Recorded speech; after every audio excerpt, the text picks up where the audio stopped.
स्वागत आहे TAP पॉडकास्टमध्ये भूषण वैद्य सरांचं. ज्योतिषशास्त्र हे विज्ञानाला कसं कनेक्टेड आहे हे आपण आज पॉडकास्टमध्ये काढूया. माळ जी असते ते 108, तर ते 108चं कनेक्शन काय आहे? 108 तुम्ही बघा, जर का सूर्याचा व्यास आणि पृथ्वीचा व्यास, सूर्याच्या व्यासाला पृथ्वीच्या व्यास तुम्ही डिवाइड करून बघा, ते 108 येतं. आपल्या ज्या राशी आहेत त्या 12 राशी आहेत, 9 ग्रह आहेत, ते 12 × 9 108 होतं. जर का एखाद्याचा शनी जर का कुंडलीमध्ये खराब असेल ना, त्या व्यक्तीला पायाची काही ना काहीतरी समस्या अगदी असते.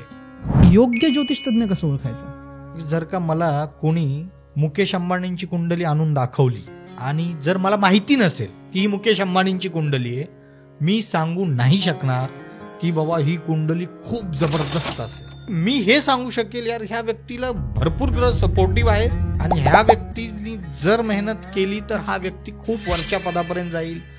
ज्या लोकांच्या कुंडलीमध्ये सूर्य उच्चचा असेल, हे लोक बघा लाईफमध्ये ना बार्गेनिंग नाही करत. राजाला बार्गेनिंग करायला आवडेल का? नाही. चंद्राचं जसं आहे की चंद्राचा आपल्या मनावर परिणाम आहे. जर चंद्र एखाद्याचा कुंडलीमध्ये नीच असेल, जसं वृश्चिक राशीमध्ये चंद्र नीचचा असतो, तर असे व्यक्ती खूप विचार करत असतात. एखाद्याचं बुध जर चांगलं असेल ना, हे लोक खूप चांगलं बोलतात. मला वाटतं तुमचा कदाचित असू शकेल. खरंय. अमितचे पॉडकास्ट खूप चांगले चालतात, मी पण एक पॉडकास्ट असंच चालू करेल जर माझा केतू तिथं असेल. पण अमित सक्सेस झालाय, मी सक्सेस होईल का नाही ती गॅरंटी नाहीये. बरोबर. तुमचा शनी हा स्ट्रॉंग जर करायचा असेल तर फक्त आणि फक्त तुम्ही या व्यतिरिक्त दुसरे काही उपाय करायची आवश्यकता नाही. चांगली कुंडली आणि वाईट कुंडली कशी असते? कर्मावर, बाकी सगळं तुमचं नंतर. विदेश गमनचे, परदेश गमनचे योग लिहिलेले आहेत. त्यावेळेला तुमचे हस्तिनापूर, द्वारका हे वेगवेगळे देश होते ना. मग एक व्यक्ती हस्तिनापूरहून निघाला, द्वारकेला गेला, तो विदेशात गेला. त्याचा असा अर्थ होता का? असं होतं, कारण त्यावेळेला ते तसे देश होते. कालसर्प दोष वगैरे असा काही दोष नसतो कुंडलीमध्ये. बर. लग्नाचे योग हे प्रत्येकाच्या कुंडलीत 7-8 वेळा येतात आणि इथं लोक परेशान आहेत की एकच होत नाहीये. एकच कुंडली जर 2 वेगवेगळ्या ज्योतिष तज्ञाला दाखवली तर वेगवेगळे निघतात रिझल्ट. हे असं का होतं मग?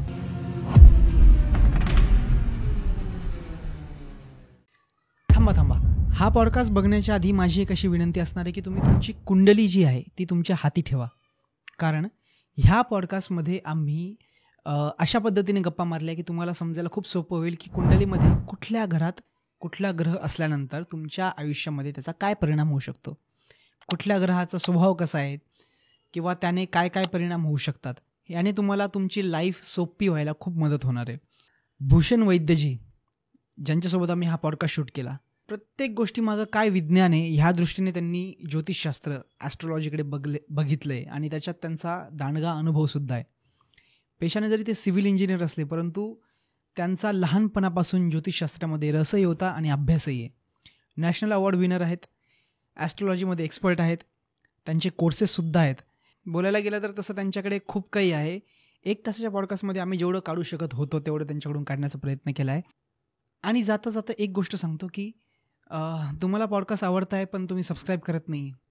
एक विनंती असणार आहे की सबस्क्राईब नक्की करा, कारण त्याच्याच बेसिसवर आम्हाला चांगले चांगले गेस्ट तुमच्यासमोर आणता येतात.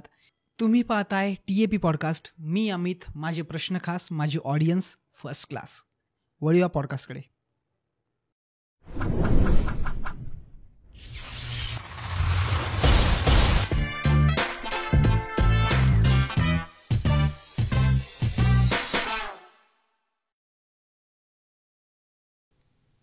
स्वागत आहे TAP पॉडकास्टमध्ये भूषण वैद्य सरांचं. नमस्कार सर. नमस्कार. कसे आहात? मी मजेत. आजचा टॉपिक खूप इंटरेस्टिंग आणि माझ्या पर्सनली फेवरेट आहे.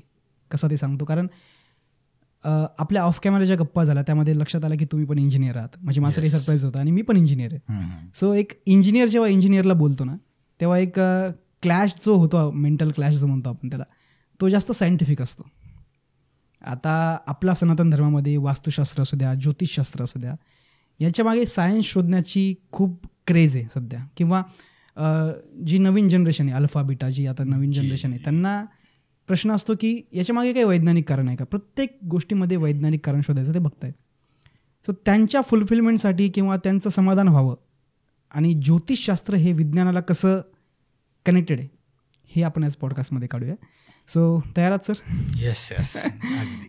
आता पहिला प्रश्न तुम्हाला सुरू करण्याच्या आधी मी सांगतो एक गोष्ट की ज्योतिषशास्त्र आणि विज्ञान कसं एकमेकाला कनेक्टेड आहे. कारण एक छोटीशी कॅज्युअल गप्पा चालली होती आमच्या मित्रांची. त्यांनी सांगितलं होतं की कसं आहे ना, चंद्र कारणीभूत आहे समुद्राला भरती ओहोटी करायला. बरोबर. ठीक आहे, कारण चंद्राचा प्रभाव आहे, गुरुत्वाचा प्रभाव आहे, ज्यामुळे भरती येते ओहोटी येते, हा सगळा खेळ चालू असतो. तुमच्या शरीरात 70% पाणी आहे. बरोबर. पौर्णिमेच्या वेळेस जी माणसाची नॅचरल प्रवृत्ती ती वाढते. थोडक्यात शिकारी वृत्तीचा वाघ जर जंगलात फिरतोय तो पौर्णिमेच्या दिवशी जास्त ऍक्टिव्ह असतो. बरोबर. सो तो एक असा झाला की त्याच्या शरीरातलं पण जे पाण्याची लेवल ती अप झाली आणि त्याचा जो इमोशन आहे, जी तो भाव आहे, तो पण एक एनहान्स होतो. आणि ज्योतिषशास्त्रामध्ये हेच सांगितलं जातं की ग्रहतारे तुमच्यावर कसे अफेक्ट करतात. आता याला सायन्सशी जोडलं तर कुठल्या गोष्टी लक्षात येतात, समजतात गोष्टी. तुम्ही ज्योतिषशास्त्राकडे वैज्ञानिक दृष्टीने बघता की सनातन दृष्टीने बघता? तुमचा दृष्टिकोन कसा हे पहिले जाणून घेऊ. थँक्यू. सगळ्यात अगोदर तर टॅपच्या सर्व व्ह्युअर्सला माझ्यातर्फे हिंदू नववर्षाच्या खूप खूप शुभेच्छा आणि धन्यवाद, तुम्ही मला इथे बोलवलंत. आणि पुढे जाण्यापूर्वी एकदा मी माझं थोडंसं हे सांगतो प्लीज. जसं तुम्ही सांगितलं की बाबा इंजिनियर आहात, तर मी सिव्हिल इंजिनियर आहे आणि वास्तुशास्त्र किंवा ॲस्ट्रॉलॉजी हे सर्व जे आहे, बिईंग अ इंजिनियर मी कायम त्याला टेक्निकल बॅकग्राऊंडनंच हे केलं. घरामध्ये लहानपणापासून ह्या चर्चा असायच्या की पत्रिका बनवूया, कुंडली बनवूया, आणि तिथून ती क्युरिओसिटी होती की यार कोणी व्यक्ती कुणाबद्दल काय भाकीत कसं काय करू शकतो. बरोबर. इथून ती सुरुवात झाली. आणि मग बऱ्याच वेळेला की ते भाकी तर खरे व्हायचे, बऱ्याच वेळेला ते खोटे व्हायचे. आणि एका कॉमन माणसासाठी, सपोज माझ्याकडे एक व्यक्ती कुंडली घेऊन आला त्याची, किंवा तो आला भाऊ माझ्याकडे काही समस्या आहे, काही आला घेऊन, मी त्याच्याबद्दल त्याच्या पास्टबद्दल 2 गोष्टी खऱ्या सांगितल्या तर त्याचा ॲस्ट्रॉलॉजीवरती विश्वास बसतो. साहजिक.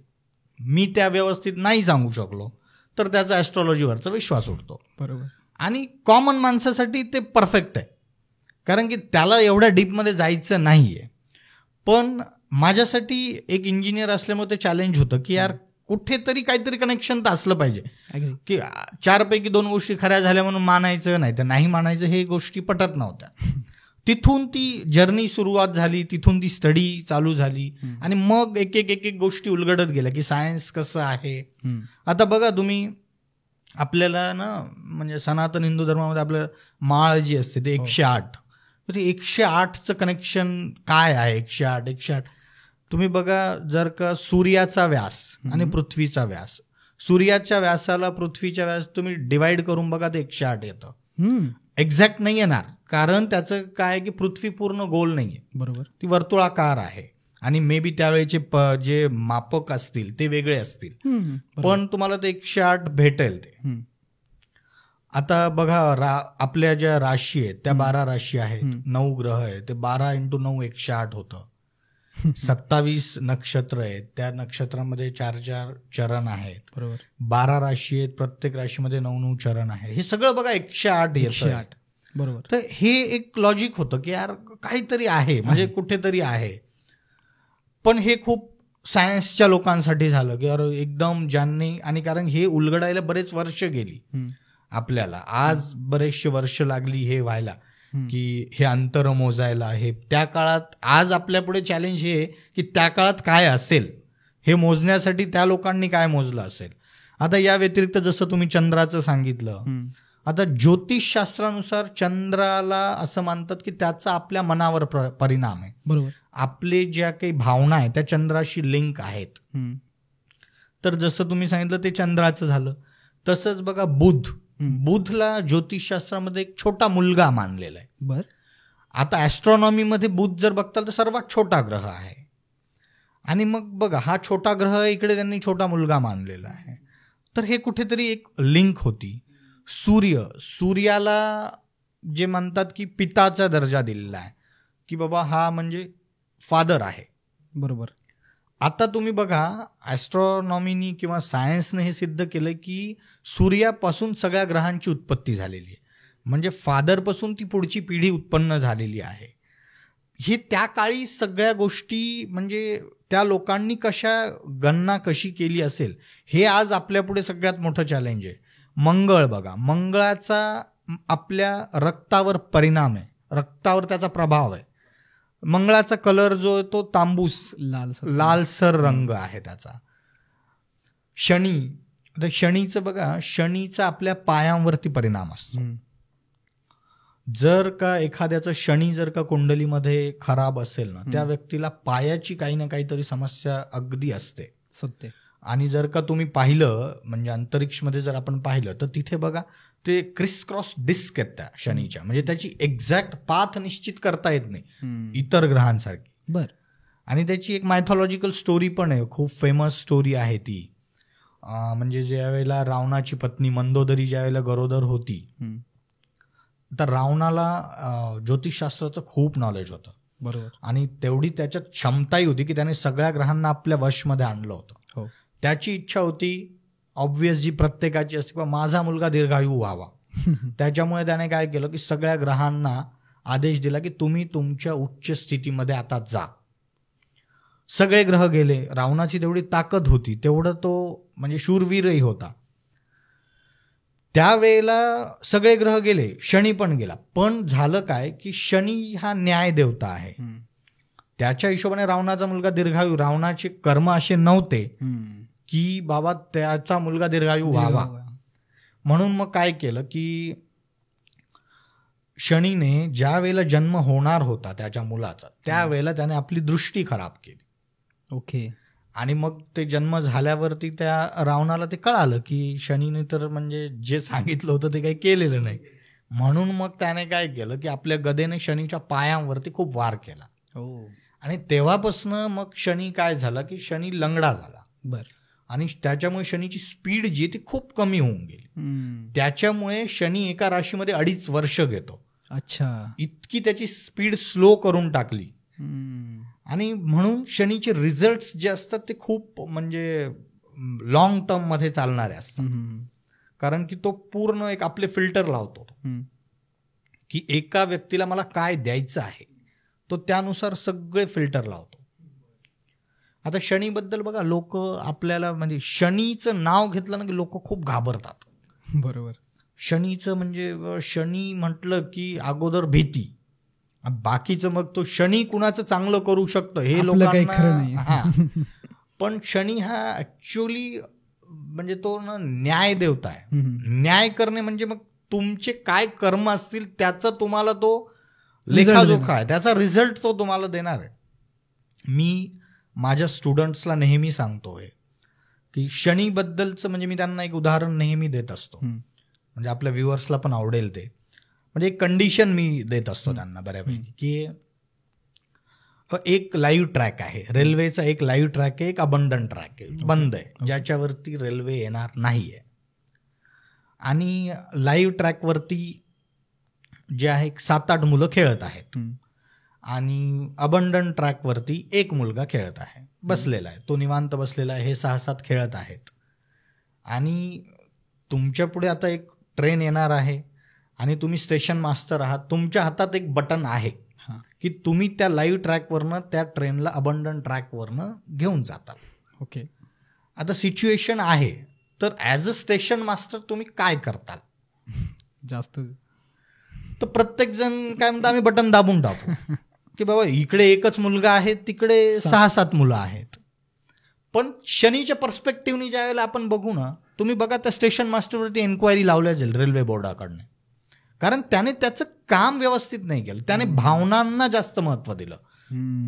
तर शनी हा भावनाप्रधान बिलकुल नाहीये, तो कर्मप्रधान आहे. ओके. तुम्ही तुम्हाला कर्माला तुमचं हे द्यायचं आहे, इम्पॉर्टन्स हा कर्माला आहे. हा तर एक इनोसंट आहे, तो तर इतका निर्धास्त होता की यावर तर ट्रेन येणारच नाहीये.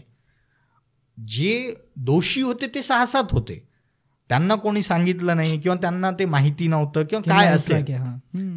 तुम्ही भावनाप्रधान होऊन की नाही 6-7च्या अगेन्स्टमध्ये मी एकाचा जीव मी घेऊ शकतो. पण अल्टिमेटली तुमच्यावरती काय होणार की तुमचं रेल्वे बोर्ड तुमच्यावरतीच एन्क्वायरी बसवणार. तर ह्या ज्या गोष्टी असतात आणि बऱ्याच वेळेला मग लोकांचा ना इथेच गैरसमज होतो. आपल्याला आपल्या आजूबाजूला बरेच लोक भेटतात की मी तर कोणाचंच कधी वाईट करत नाही, पण माझ्यासोबतच असं का होतं. तर ऍक्च्युअली इथे कुठेतरी एक मिसअंडरस्टँडिंग आहे किंवा काय आहे. शनीच्या पर्स्पेक्टिव्हनं तर आपण नेहमी कर्मांनाच प्राधान्य दिलं पाहिजे. बरोबर. आता हे अशा बऱ्याच गोष्टी तुम्ही या गोष्टींना बऱ्याच ठिकाणी लिंक करू शकतात. एखाद्या ऑफिसमध्ये 10 लोक लेट येतात, एक व्यक्ती व्यवस्थित आपल्या वेळेवर येतो, वेळेवर जातो. मग या 10 लोकांसाठी तुम्ही त्या एकाला त्याची टायमिंग किंवा तू पण लेट येत जा असं तुम्ही करू नाही शकत ना. अल्टिमेटली तुमचा बिझनेस लॉसमध्ये जाणार आहे. तर त्यामुळे कर्म हे जे आहेत ना, हे जसे रूल्स रेग्युलेशन्स जो फॉलो करेल त्याला शनी जो आहे तो बेस्ट देईल. करेक्ट. ओके. आता ज्योतिष विज्ञान ॲक्च्युली हे ग्रहांचे स्वभाव, आपण त्याला स्वभाव शब्द म्हणतात समजूपर्यंत, की शनी भगवान शनींचा पण एक स्वभाव आहे, तो त्याचप्रमाणे तसं फळ देणं, जसं कर्मिकच्या गोष्टीने, किंवा सूर्य एक राजा काइंड ऑफ फिलिंग आहे, किंवा राहू केतू म्हणतो आपण की डोक्याने विचार करणं, ह्या गोष्टी आहेत असं मी जे ऐकून येते. म्हणजे मला इतकं डीप नॉलेज नाही आहे, बट स्टील वरचं जे आहे. प्रत्येक ग्रह, आता गुरु म्हणतो आपण, जसं बृहस्पती, ह्यांचे आणि आपल्या आयुष्यावर काय काय परिणाम होतात. एक एक ग्रह तुम्ही सांगू शकता की हा ग्रह आणि यांनी हा प्रभाव होतो. आता आपण सर्वात अगोदर सूर्यापासून चालू करू. बघा, सूर्य हा कसा आहे ना, हा राजा, प्रवृत्ती याची राजासारखी आहे. बरोबर. ज्या लोकांच्या कुंडलीमध्ये सूर्य उच्चचा असेल किंवा लग्नस्थान म्हणजे कुंडलीतलं जे पहिला भाव असतो तिथे जर सूर्य बसलेला असेल, हे लोक बघा लाईफमध्ये ना बार्गेनिंग नाही करत. राजाला बार्गेनिंग करायला आवडेल का? नाही. एक खूप छान उक्ती आहे, कारको भाव नाशाय. बरं. म्हणजे एखादा ग्रह जर त्याच्या कारक भावमध्ये जर बसला ना, तर तो त्या भावचा नाश करतो. थोडक्यात म्हणजे कारक भाव म्हणजे त्या सिग्निफिकेटर, आपण ज्याला इंग्लिशमध्ये सिग्निफिकेटर. ओके. एखादा ग्रह त्याच्या स्वतःच्या कारक भावमध्ये जर तो बसला तर तो त्या भावचा नाश करतो. अच्छा. आता ह्याला पण बरेचसे ज्योतिषकार ना खूप रॉंगली म्हणजे हे करतात. एखाद्याच्या कुंडलीत पाहिलं, अरे तुझं तर हा ग्रह कारक भावमध्ये आता हे झालं, खराब झालं. ऍक्च्युअली ते तसं नाहीये. हे इंटरप्रिटेशन आजच्या डेटला आहे ना खूप रॉंग होत चाललंय. कारको भाव नाशायचं हे काय आहे की अति तिथे माती जे आपण म्हणतो ना ते. आता एखादा व्यक्ती, जसं मी सूर्य सांगतोय की ह्या लोकांचं जर तो कारक भावमध्ये बस, जसं प्रथम भाव कारक भाव आहे सूर्याचा, तो तिथे जर ग्रह बसलेला असेल तर हे व्यक्ती बार्गेनिंग नाही करत. म्हणजे होणार काय, जसं की माझा जर का सूर्य तिथे बसलेला आहे तर मी मार्केटमधून एखादे कांदे मी 50 रुपये किलोने घेऊन येणार, तुम्ही जाणार तेच बार्गेनिंग थोडं करणार, 40 रुपये किलोने आणणार. अल्टिमेटली झालं काय, माझा तर नुकसान झालं. पण याचा अर्थ असा नाही की त्याचं लाईफ, त्याचं तो स्वभाव नाहीये त्याचा. त्या व्यक्तीचा बार्गेनिंग, राजा कधी बार्गेनिंग करू नाही शकत, त्याची प्रवृत्ती तशीच असणार. तो ऑटोवाल्याला मीटर प्रमाणे जर का आता 27 रुपये झाले, तो 30 रुपये देणार, 3 रुपयासाठी तो वेट नाही करत, लेट गो करेल, ठीक आहे. तर पण अल्टिमेटली काय, लाईफमध्ये लॉसेस होत जातात हळूहळू. सूर्याचं अजून जर आपण पाहिलं तर सूर्याचा आपल्या हाडांवरती डी जीवनसत्व जे आहे त्याच्यावरती त्याचा परिणाम आहे. सूर्यकुंडलीत जर चांगला असेल तर व्यक्तीला आरोग्य चांगलं मिळतं. चंद्राचं जसं आहे की चंद्राचा आपल्या मनावर परिणाम आहे. जर चंद्र एखाद्याचा कुंडलीमध्ये नीच असेल, जसं वृश्चिक राशीमध्ये चंद्र नीचचा असतो, जर एखाद्याच्या कुंडलीमध्ये चंद्र नीचचा असेल तर असे व्यक्ती खूप विचार करत असतात आणि निगेटिव्हिटी भरलेली असते. म्हणजे चंचलता, मनाची चंचलता असते. त्यांचं मन एका क्षणात इथे, एका क्षणात तिथे. आणि त्यातही एक असतं की निगेटिव्ह असतात ते जास्त. म्हणजे ते पॉझिटिव्ह विचार नसतात, ते निगेटिव्ह असतात. हे जास्त हे त्यातलं की म्हणजे तालिबानवरती बॉम्ब पडला तर हा विचार करतो माझी नोकरी जाईल का. म्हणजे लिंक इतकं हे असतं, इतकं हे असतं या लोकांचं. त्यानंतर जर आपण पाहिलं तर बुध हा सर्वात छोटा ग्रह आहे आणि त्याला तुम्ही बघा, एखाद्याचं बुध जर चांगला असेल ना, हे लोक खूप चांगलं बोलतात. मला वाटतं तुमचा कदाचित असू शकेल. खरे. लहान मुलं बघा, लहान मुलांना तुम्ही बघा, ते काय बोलतात, मे बी त्याचं लिंक नसेल पण ते आपल्याला ऐकावं वाटतं, कारण ते इन्फ्लुएन्स करू शकतात. या लोकांना ड्रॉइंग, त्यांचं आर्टिस्टिक व्ह्यू असतात, त्याच्यानंतर स्पीच चांगली असते. मग असे लोक ॲडव्होकेट बनू शकतात, काही लेखक बनू शकतात, संगीतकार बनू शकतात. तर असे हे बुधचे हे आहेत. हम्म. त्यानंतर गुरु हा सर्वात मोठा ग्रह आहे हम्म. आणि त्याचा आपल्या बॉडीमध्ये जे फॅट आहे ना, फॅटचा कारक आहे गुरु. बर. गुरु हा जड पण आहे, हम्म. त्याच्यामुळे तो फॅटशी, जसं मी जसं म्हटलं ना की ॲस्ट्रॉलॉजी लिंक आहे सायन्सशी, तर ते Exactly. पण एक आहे. आणि गुरु जर का चांगला असेल तर असे व्यक्ती लोकांना सल्ला चांगला देऊ शकतात. हम्म. आपले जे गुरु होते ते, जसं गुरु शब्दच आहे तसा. हो, जसं हां. या लोकांवरती ट्रस्ट खूप असतो. बघा आपल्या टीचर्स जे होते त्यांनी आपल्याला शिकवलं 1+1 2, आपण कधी रिसर्च नाही केला. ज्या लोकांचा गुरु चांगला असताना हे लोक बँकिंग सेक्टरमध्ये, बघा आपण बँकेमध्ये जातो, एका चिठ्ठीवरती काही लिहून देतो, अकाउंट नंबर टाकतो, त्याला पैसे देतो आणि आपण निर्धास्त निघून येतो. आपला खूप ट्रस्ट आहे त्याच्यावर. पण आपण दोघं एकमेकाला ओळखत जरी असू तरी आपण एकमेकाला पैसे नाही देणार. बरोबर. आपण बरेचसे काहीतरी कागदोपत्री लिहून घेणार, काहीतरी करणार. बँकेत जे लोक असतात त्यांच्यावर ट्रस्ट असतो, टीचिंग सेक्टर त्यांच्यावर ट्रस्ट असतो. त्याच्यानंतर शुक्र हा विलासितेचा कारक आहे. लक्झरी जी आहे लाईफची ती शुक्रने येते. जितकी पण आपल्या लाईफमध्ये लक्झरी आहे, आणि ह्या शुक्राचं कनेक्शन बिलकुल तुमच्या याच्याशी नाही आहे की एखाद्या व्यक्तीकडे पैसा किती असेल, अच्छा, याचं लिंक नाही आहे. ओके. ती छोट्या छोट्या गोष्टीतून तुम्हाला दिसणार. म्हणजे आता एक व्यक्ती असेल, तो मे बी पैसे भरपूर कमवत असेल, पण तो जर त्याचा शुक्र चांगला नसेल तर तो बसनेच जाणार, 10 रुपये तिकीट कट करून उभा राहूनच जाणार तो. ओके. आणि एखाद्याचं पगार पाणी फार काही नसेलही, पण त्याचं शुक्र जर चांगला असेल तर तो म्हणा, अरे एवढ्या उन्हामध्ये नाही यार, आपण कॅब करून ओके. ती मेंटॅलिटी. ती शुक्र चांगला असेल तर त्या व्यक्तीला चांगले कपडे घालायला आवडतं, चांगलं खानपान त्याला आवडतं, चांगल्या चांगल्या रेस्टॉरंटमध्ये आवडतं, चांगल्या गाड्यांमध्ये फिरायला आवडतं. तर ते तसं हे आहे, त्याचं लिंक तुमचं. आपल्याला जनरली असं एक वाटतं की फिल्म स्टार लोकांचा शुक्र चांगला असतोच त्यांचा, पण इट डझंट मीन की आपल्यासारख्या लोकांचा नसतो. तो असू शकतो. आणि हा, तो त्या कम्फर्टनुसार, कम्फर्ट हे त्याच्या थॉट प्रोसेसमध्ये असणार. लक्झरी आणि कम्फर्ट हे परफेक्ट वर्ड आहेत. राईट. त्याच्यानंतर शनीचं मी तुम्हाला ऑलरेडी सांगितलं की तो कर्मप्रधान आहे. तर तुम्ही जितकं जास्त तुमचा शनी हा स्ट्रॉंग जर करायचा असेल तर फक्त आणि फक्त तुम्ही कामावरती फोकस करणे, या व्यतिरिक्त दुसरे काही उपाय करायची आवश्यकता नाही. पण कसं असतं ना, असे उपाय जनरली आपल्याला डायजेस्ट होत नाहीत. किंवा कामावर फोकस करा, अरे अरे हे काय उपाय का, काम करा हा उपाय लोकांना पचत नाही जनरली. सगळं ऐकतं पाहिजे. त्याच्यामुळे पण शनीला हे करण्याचा सगळ्यात सोपा उपाय म्हणलं तर काम करणे हाच आहे, कर्म. राहू केतू जे आहेत हे बघा अंतरिक्षमध्ये दिसत नाहीत आपल्याला, कारण हे म्हणजे छायाग्रह आहेत ते. बरोबर. आणि त्यांची उत्पत्ती पण जी आहे ती कशी झालेली आहे, त्या समुद्र मंथनातून झालेली आहे. ज्या वेळेला ते अमृत प्राशन केलं, विष्णूने आपलं सुदर्शन चक्र सोडलं, तर ज्या वेळेला ती मान कापल्या गेली तर वरचा भाग जो आहे तो राहू झाला आणि खालचा भाग जो आहे तो केतू झाला. तर बेसिकली माइंड जे आहे, डोकं जे आहे ते राहूकडे गेलं आणि केतूकडे जे आहे ते हृदय गेलं.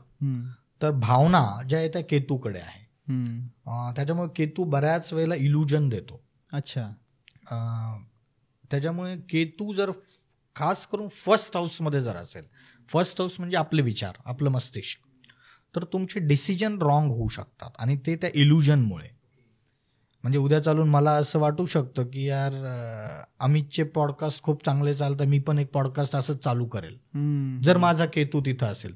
पण अमित सक्सेस झालाय, मी सक्सेस होईल का नाही ती गॅरंटी नाहीये. बरोबर. तर त्याच्यात सगळ्यात चांगला उपाय, तुम्हाला ज्या फील्डमध्ये जायचं त्या फील्डच्या एक्सपर्टचं तुम्ही गायडन्स घ्यायला पाहिजे, जर तुमचा केतू फर्स्ट हाऊसमध्ये असेल.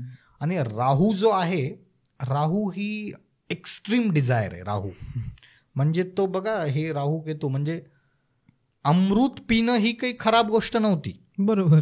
अमृत काय त्यांनाही, पण ते ज्या पद्धतीनं गेले ती पद्धत चुकीची होती. त्याच्यामुळे राहू जर फर्स्ट हाऊसमध्ये असेल तर जनरली असं असतं की ती डिझायर लोकांना कुठल्याही स्तरावर घेऊन जाऊ शकते की बाबा मला हे घ्यायचंय. मग ते साम दाम दंड भेद, मग ते इथिकल अनइथिकल, ते सगळं बाजूला राहतं. पण ते व्यक्ती ती मला तिथे पोचायचं आहे, तर ती जी हे असते ती राहूमुळे येते. तर ओव्हरऑल हे ग्रहांचे म्हणजे साधारणतः परिणाम असतात. आणि मग आता ज्यावेळेला आपण कुणाचं कुंडली विश्लेषण करतो ते कुठल्या भावामध्ये आहेत, त्याच्यावर दृष्टी आहे का, त्याच्यानुसार बरेचसे परिणाम जे आहेत ते बदलतात.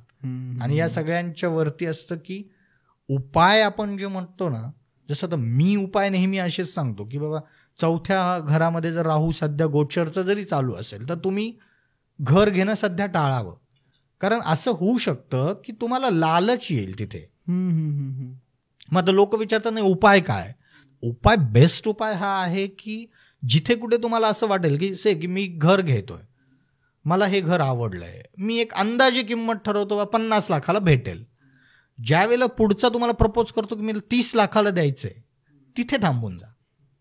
कारण तिथे काहीतरी मिसमॅच आहे आणि तो लालच तुम्हाला इमिडिएट असं करेल की ओके मी आजच करतो बुक, आजच करतो, सगळं करतो. मग तो त्याच्या गळ्यातली आपत तुमच्या गळ्यात टाकून देतो आणि मग कळतं अरे ही प्रॉपर्टी तर लिटिगेशनवाली होती. अरे बरोबर. अशा गोष्टी जनरली राहू जो येतो तो करतो. त्याच्यामुळे उपायांचं जे चॅप्टर आहे ना, म्हणजे थोडक्यात राहू भ्रम पण तयार करतो. हो, राहू केतू हे भ्रम देतात आणि त्यातही म्हणजे केतू जास्त भ्रमित करतो. पण मग ज्यांचा राहू केतू स्वामी आहे अशा व्यक्तींसाठी हे कसे चांगले होऊ शकतात? बघा, ज्योतिषशास्त्रामध्ये ना काही पुस्तकांमध्ये असं लिहिलेलं आहे की राहू केतूच्या ह्यांच्या पण राशी आहेत म्हणून. पण तुम्ही बघा राहू आणि केतू ह्यांना कुठल्याही राशी नाही आहेत. अच्छा. कुठल्याही राशींचे राहू आणि केतू हे स्वामी नाही आहेत. ओके. बघा, समुद्र मंथनाच्या वेळेला ज्या वेळेला ते अमृत प्राशन केलं गेलं ते इथे राहिलं, ते खाली पण नाही गेलं, ते इथेच राहिलं आणि त्यांना तर मारल्या गेलं. पण इतर देवांना, इतर ग्रहांना सगळ्यांना हे कन्फ्युजन झालं आता यांच्यासोबत मैत्री करावी का दुश्मनी करावी. याच्यामुळे यांच्यासोबत कुणाची मैत्री पण नाही आहे, कुणाची दुश्मनी पण नाही आहे. यांचे परिणाम सुद्धा जे आहेत ना से की हे ज्या राशीत बसलेत त्या राशीचा स्वामी कुंडलीत कसा आहे त्यानुसार यांचे परिणाम बदलतात. ओके. म्हणजे राहू समजा मेष राशीमध्ये बसलाय आणि मेषचा स्वामी मंगळ हा जर कुंडलीमध्ये चांगल्या अवस्थेत आहे तर ते राहू रिझल्ट चांगले देणार. जर तो मंगळ वाईट अवस्थेत आहे तर तो राहू रिझल्ट खराब देणार. म्हणजे तो बूस्ट करतो त्या. येस. राहू केतू हे जे आहे ते ॲज अ कॅटलिस्ट वर्क करतात. ते कुठल्याही गोष्टींना वाढवतात. ओके. त्याच्यामुळे वास्तुशास्त्रामध्ये पण राहू केतूची जी जागा आहे ना त्या जागी तुम्ही अशाच गोष्टी ठेवल्या पाहिजेत की ज्या वाढवायच्या आहेत. जसं की तिजोरी असली पाहिजे तुमची साऊथ वेस्टला. तुम्ही जर का साऊथ वेस्टला तिथे जर का गोळ्या औषधी ठेवत असाल तर तुमच्या गोळ्या औषधीच वाढणार आहेत. आणि हे एकदम ट्राईड अँड टेस्टेड आहे. म्हणजे मी स्वतः हे पाहिलेलं आहे रे. बर. करून बघा तुम्ही, तुम्हाला जाणवेल की त्या गोष्टी वाढतायत तुमच्या. ओके. म्हणजे फार इंटरेस्टिंग टॉपिक आहे, मला मजा येते आता ऐकायला. आपण अजून डीपमध्ये जाऊ. काय करूया आपण, तुम्ही कुंडली कशी बघता त्या हिशोबाने लोकांना कसं समजून सांगता येईल, म्हणजे सोप्या भाषेत बघू की कुंडली कशी बघायची. ठीक आहे. साधारणतः तुम्ही काय ऑब्झर्व करता की एक चांगली कुंडली आणि वाईट कुंडली कशी असते, आता त्याबद्दल आपण बोलू. बघा, चांगली जी कुंडली असते ना बेसिकली तुमच्या आहे ना 1, 4, 7, 10 किंवा 5, 9 हे जे स्थानं आहेत ना हे 1, 5, 9 हे शुभ स्थानं आहेत आणि 4, 7, 10 हे समस्थानं आहेत. इथे जर का तुमचे ग्रह असतील तर ती कुंडली आपण बऱ्यापैकी चांगली म्हणायची. 6, 8, 12 हे वाईट स्थानं आहेत, अशुभ त्रिक असं म्हणतात त्यांना. तिथे जर का काही ग्रह असतील तर मग ती कुंडली आपण म्हणतो की नाही यार ही कुंडली खराब आहे. ढोबळमाना नाही आपण जे बघ एक वरवरचा. पण आता की बाबा एखाद्याचा ग्रह 8व्या स्थानी आहे पण त्याच्यावर गुरु सारखा ग्रह जर दृष्टी टाकतोय तर मग त्याचे रिझल्ट बदलतात. असं नाही होणार की ते रिझल्ट एकदम पॉझिटिव्ह होतील, पण त्या रिझल्टमध्ये जितकी निगेटिव्हिटी येणार होती त्यापेक्षा ती थोडीशी कमी येते. आणि जनरली म्हणजे आता ना हे बरेचसे आपण जे ऑनलाईन प्लॅटफॉर्म्सवर वगैरे जे सांगितलं जातं ना त्याच्यात आहे ना इतक्या क्विकली तुम्हाला गोष्टी सांगितल्या जातात. पण कुंडली अनालिसिस इतकं क्विकली करण्यासारखं नसतं. जसं आता मी कुंडली कन्सल्टेशन ज्या पण वेळेला करतो तर मी साधारणतः 1.5 ते 1 तासाचं कन्सल्टेशन देतो. बर. आणि त्यांना प्रत्येक ग्रह त्यांच्या कुंडलीत कसा इफेक्ट करतोय, त्यांना पुढे काय काळजी घ्यायला पाहिजे, आणि मी प्रॅक्टिकल उपायावरती थोडंसं जास्त भर देतो. म्हणजे की बाबा आता एखाद्याच्या कुंडलीत पैसे खर्च होण्याचा योग आहे, जे मी मागच्या पॉडकास्टमध्ये पण असं सांगितलं होतं एकडे की, तर त्यावेळेला तुम्ही तुमच्या अकाउंटला पैसे नका ठेवू, तुमच्या अदर फॅमिली मेंबर्सच्या अकाउंटला. हे प्रॅक्टिकल आहे.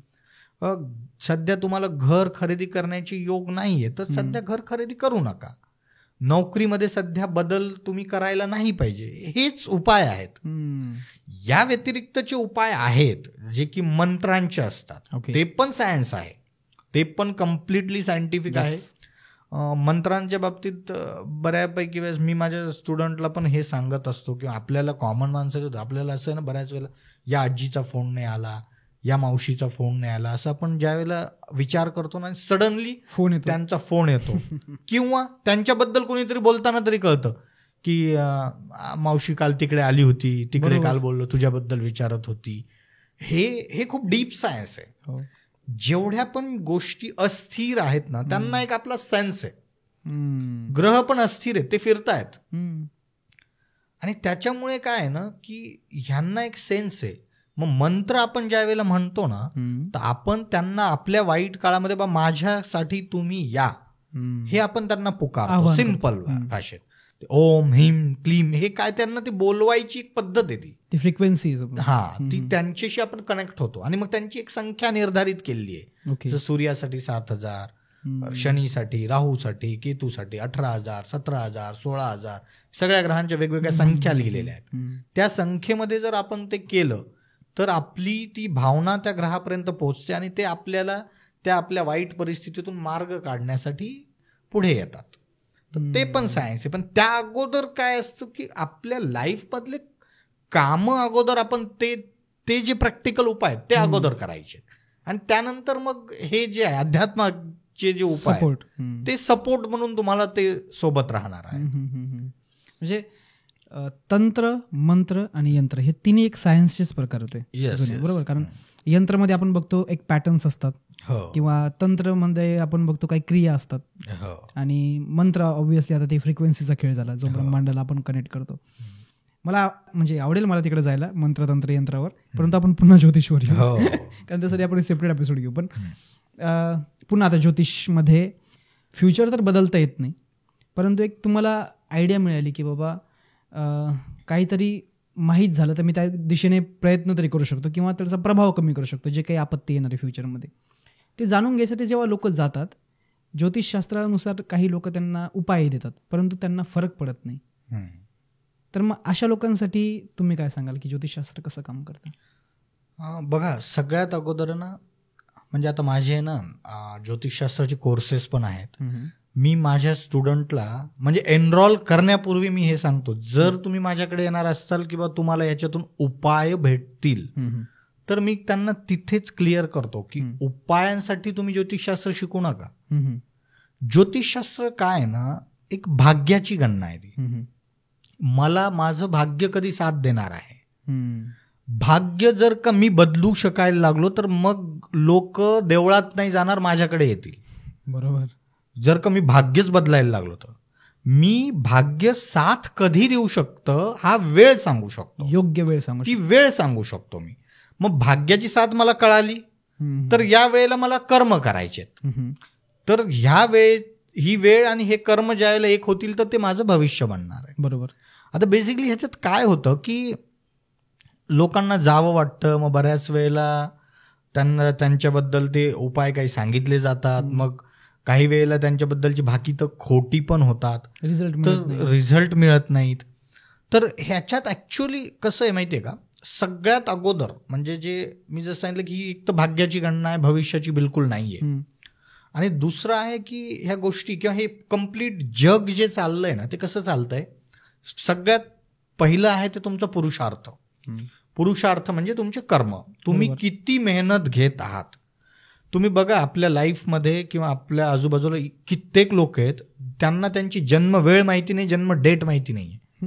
त्यांच्या आई वडिलांनी त्यांना शाळेत घालताना 1 जानेवारी आणि 1 जून किंवा 1 जानेवारी काहीतरी टाकलं आणि त्यांना काहीच माहिती नाही. पण ते लाईफमध्ये मेहनत एवढी घेत आहेत, त्यांना त्यांचे ग्रह तारे काही माहिती नाहीये, पण ते व्यवस्थित ग्रो होत आहेत. मग का त्यांच्यावर ग्रह तारे काम नाही करत आहेत का? त्यांच्यावर पण करतायत, पण ते सेकंड. फर्स्ट तुमचा पुरुषार्थ, सेकंड आहे तुमचे ग्रह तारे, आणि थर्ड ह्या व्यतिरिक्तही तिसरं आहे वर्तमान परिस्थिती, ज्याला ज्योतिषाच्या भाषेमध्ये कालदेश पात्रच्या परिस्थिती असं म्हटलं जातं. आता वर्तमान परिस्थिती म्हणजे काय की से की फॉर एक्झाम्पल आजपासून 15 वर्षापूर्वी इलेक्ट्रॉनिक्स अँड टेलिकम्युनिकेशन ब्रांचला खूप चांगले दिवस होते. आता मे बी थोडासा आपल्याला तो कमी झाल्यासारखा दिसतोय. 30-40 वर्षापूर्वी सिव्हिल इंजिनिअरिंगला खूप स्कोप होता. तर आता मी 30-40 वर्षापूर्वी एखाद्याने सिव्हिल इंजिनिअरिंग केलंय आणि त्याने जो ग्रोथ मिळवली ती ग्रोथ बघून मी आज सांगणं आणि नंतर म्हणायचं की नाही यार हे होत नाही. तर इथे काय होतं की त्या ज्या कालदेश पात्राच्या ज्या परिस्थिती आहेत त्या रोल प्ले करतात. बरोबर. आणि हे सगळ्यात जर तुम्ही आता बघताल ना तर हे कुठे रोल प्ले करतंय? लग्न जमण्यामध्ये. अच्छा. कारण की मी माझ्या मागच्या पॉडकास्टमध्ये सांगितलं होतं, त्यानंतर मला बऱ्याच जणांचे असे कमेंट्स आले, लोकांनी मला फोन केले, कारण मी त्याच्यात सांगितलं होतं की लग्नाचे योग हे प्रत्येकाच्या कुंडलीत 7-8 वेळा येतात. बर. आणि इथं लोक परेशान आहेत की एकच होत नाही. तर काय आहे म्हणजे हा प्रकार? आणि 7-8 वेळा येतात ते बघा तुम्ही, म्हणजे बालविवाह होत होते, आज जन्मलेल्या बाळाची पाहिली तरी त्याच्या ह्याच्यात ते योग असू शकतात. आता झालंय काय की बघा 1000 म्हणजे पुरुषांमागे किंवा 1000 मुलांमागे 930-940 असा साधारण काहीतरी रेशो चालू आहे. बरोबर. मग आता जे उरलेले 60-70 मुलं आहेत त्यांच्या कुंडलीमध्ये विवाहाचे योग नाही आहेत का? योग तर आहेत, पण तिथे त्या वर्तमान परिस्थिती रोल प्ले करायल्यात. ती गोष्ट आता अस्तित्वातच नाहीये. त्या 60 मुली नाहीच आहेत, तर मग ते आता ते होणारच नाही. योग असून सुद्धा योग असूनही होणार नाही. म्हणजे योग आहेत ते कर्मही करतात, म्हणजे ते ठिकाणं बघतायत, म्हणजे बघतायत, फिरतायत. याचा अर्थ असा नाही ज्यांचे लग्न जमत नाहीये त्यांनी लगेच की आम्ही त्या 60 मधले, तसं नाहीये. तुम्ही तुमचे एफर्ट्स टाकावेच लागणार. बघा आपण नोकरी, मी मागच्या याच्यात पण सांगितलं होतं की ते काय आहे की कर्म आहेत ते सुद्धा. आपण अजून लग्न विवाहाला आपण कर्माच्या दृष्टीने बघतच नाही आहोत, पण ते त्यासारखंच करावं लागणार. नोकरीला जसं तुम्ही इंटरव्ह्यू देतात, वेळ काढतात, प्रिपरेशन करतात, तुमच्यात जे पण म्हणजे ड्रॉबॅक्स आहेत, समजा माझे कम्युनिकेशन स्किल्स वीक आहे त्याला इम्प्रूव्ह करतो, क्लासेस लावतो, तसंच लग्नासाठीही करावं लागणार आहे. ते दिवस आलेले आहेत की बाबा तुम्हाला म्हणजे ठिकाणं बघायला. आता ठिकाणांच्या बाबतीत जनरली मी पाहतो की ते लोक असं म्हणतात, हो आता करायचं एखादं ठिकाण आलं तर म्हणजे कसं येणार, कसं आहे ते तुम्हाला इंटरव्ह्यूचं पण तसं नाही आहे ते, म्हणजे कॉल नाही, तुम्ही अप्लाय करतात आणि मग त्यांचा कॉल येतो. तुम्हाला कॉल येतो तरी तुम्हाला त्याच्या पुढे अप्लाय करावं लागतं, तुम्हाला पोहोचावं लागतं. तर हे जे डिफरन्स आहेत ना, आणि इथेच बऱ्यापैकी आहे ना लोकांचं ते जे म्हणजे ज्योतिष किंवा एखादं भाकीतं जे खोटी होतात ना, कारण आपल्याला ना कर्म करणं आपल्याला अगोदर गरजेचं आहे. जरी मी सांगितलं की हा पिरियड तुमच्यासाठी फेवरेबल आहे, पण त्या पिरियडमध्ये तुम्हाला कर्म करावे लागणार. बरोबर आहे. त्या पिरियडमध्ये तुम्ही जास्त प्रयत्न करा. त्याच्यामुळे ना लोकांनी ज्योतिषकाराकडे जाताना ना आपलं माइंड क्लिअर करून जावं की गुरुजी मला हे सांगा की मी कधी माझे ऍक्शन घेऊ, मला हे करायचं आहे आणि मी कधी ऍक्शन घेऊ. आपण जनरली कधी जातो, ज्या वेळेला आपल्यावरती काहीतरी आपत्ती आलेली ना त्याच वेळेला आपण जातो ज्योतिषकाराकडे. तसं नाही करायचंय. आपला वेळ कुठलाही असू द्या. पण माझी इच्छा आहे की मला एक ऑटोमोबाईल इंडस्ट्री टाकायची आहे, माझी इच्छा आहे मला एक घर घ्यायचंय, तर मी कधी घ्यावं, मी कधी कुठल्या टाइमला टार्गेट करावं, तो वेळ तुम्हाला ज्योतिषकाराकडनं घ्यायचा आहे. बाकी एफर्ट्स हे तुम्हालाच करायचे आहेत. बरोबर. जर तुमचा तो वेळ तुम्ही निघून गेला, नंतर जर तुम्ही एफर्ट्स घेतले तर ते रिझल्ट मिळण्याची शक्यता कमी होऊन जाते. त्याच्यामुळे तुम्ही जे आहे किंवा आज जर ज्योतिषकाराकडे गेले आणि तुमचा टाइम जर 2 वर्षानंतरचा आहे तर उलट आणखी एनकॅश करा तुम्ही या टाइमला. फाउंडेशन त्याची तुम्ही आतापासून घाला की बा मला माहिती आहे त्या पिरियडमध्ये मे बी टाइम व्हॅल्यू मनी आपण म्हणतो. आज मी 10 लाख बजेट करून चाललोय, 2 वर्षांनी 10 लाख नसणार, मला 12 लाख लागणार आहेत. 2 वर्षाचा गॅप आहे माझ्याकडे, 2 वर्षाचा गॅप आहे, 2 लाखाचा गॅप आहे. हा कसा कव्हर करता येईल? 2 वर्षानंतर खरंच मी जे हे करतो त्याला व्हॅल्यू असेल का? हे सगळं तुम्ही अजून फाउंडेशन त्याचं हे करा, तेवढा एक टाइम पण भेटतो. हा, तर हे सगळं ज्या वेळेला तुम्ही करताल तर त्यावेळेला आपण खरं मानूत की ज्योतिषशास्त्राचा आपण योग्य उपयोग करत आहोत. ओके. अदरवाईज आज काय ना, ज्योतिषशास्त्र म्हणजे लोक घाबरतायत जास्त त्याला. बरोबर. तर घाबरायचं नाहीये, त्याचं ते बनवलं गेलं होतं की तुम्हाला त्याचे बेनिफिट घेता यावेत, त्याचा लाभ घेता यावा, तर आपण लाभच घ्यायचा आहे त्याचा. एक छोटासा प्रश्न डोक्यात येतोय माझ्या. जे लोक ज्योतिषशास्त्र मानत नाहीत त्यांच्यामध्ये ना तर्क फार भारी लावतात ते की मला संतती योग सांगितला होता किंवा माझं लग्न योग सांगितला होता, 2 वर्षानंतर तुझं होणारच नाही, परंतु बघा माझं लग्न झालं. हे असे जेव्हा कॉन्फ्लिक्ट करणारे वाक्य येते, यामुळे बरेच लोकांना असं वाटतं की अरे हे बघ ना, मग याने तर याचा लग्न योग सांगितला नव्हता आणि याचं ह्याच वर्षी लग्न झालं. हे असं का होतं मग? नाही, जनरली मी तुम्हाला सांगितलं ना की 1 नंबरला पुरुषार्थ आहे, 2 नंबरला ग्रहतारे आहेत. आता जसं की मला जर सपोज सांगितलं कोणी की तू या वर्षी MPSCची एक्झाम, IAS ची एक्झाम पास करूच शकणार नाही कारण तुझ्या कुंडलीत तसं नाही, पण जर का मी माझे फुल एफर्ट्स लावले, मी जर अभ्यास केला तेवढा, तर मला माझ्या यशापासून रोखणारा कोणी नाहीये. शेवटी परत कर्म सिद्धांत येतो. कर्म हे अगोदर आहेत. आता आपल्याला काय आहे ना, थोडंसं तुम्हाला कमी एफर्ट मध्ये पाहिजे आहे तर तुम्ही ज्योतिषशास्त्राची ती साथ घेऊ शकता.